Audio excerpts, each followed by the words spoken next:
Earlier we were teasing Kristen for not being behind the grill. Take a look. She is actively flipping a burger. We have one more special guest for you here. I don't know if you guys remember this young lady, Miss Emily Nance. Used to work at Color 8. She now works at the American Cancer Society.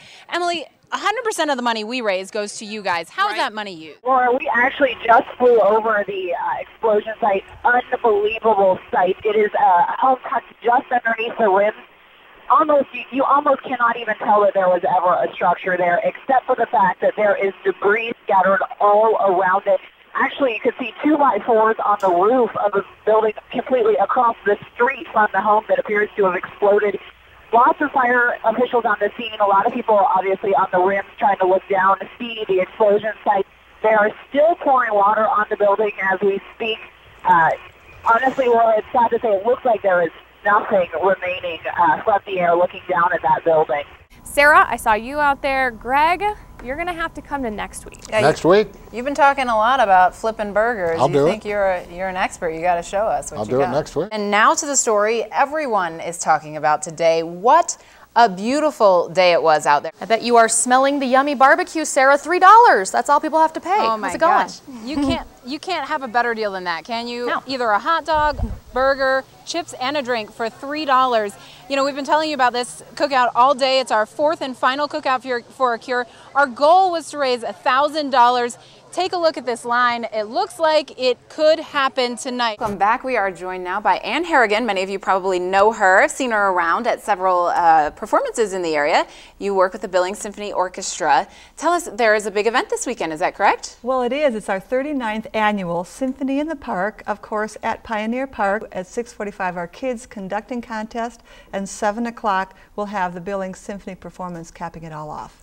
Yeah, that's very interesting. I think you guys do a great job of getting youngsters out there. You know, most people hear of symphonies and orchestras and they think of an older generation. How important is it for you guys to really capture those youngsters? Well, it's very important.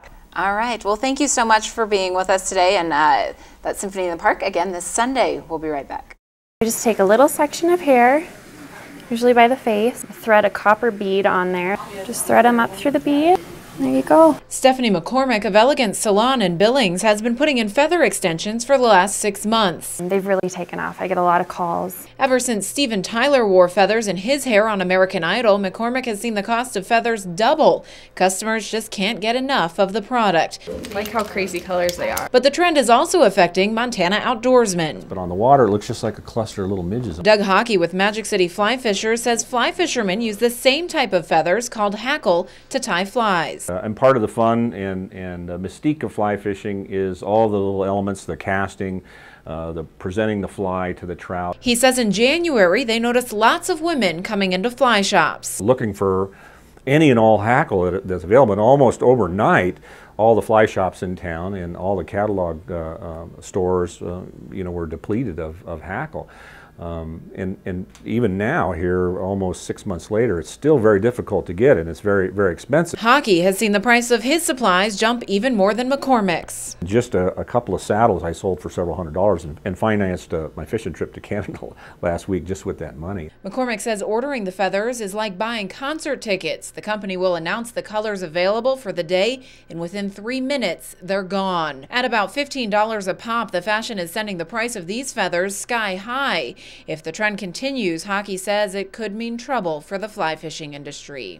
There are a few commercial fly tying outfits that are done tying flies for the rest of the year just because they can't get any hackle. It would have a major impact on fly fishing if we were to go another year without being able to get some of those natural materials.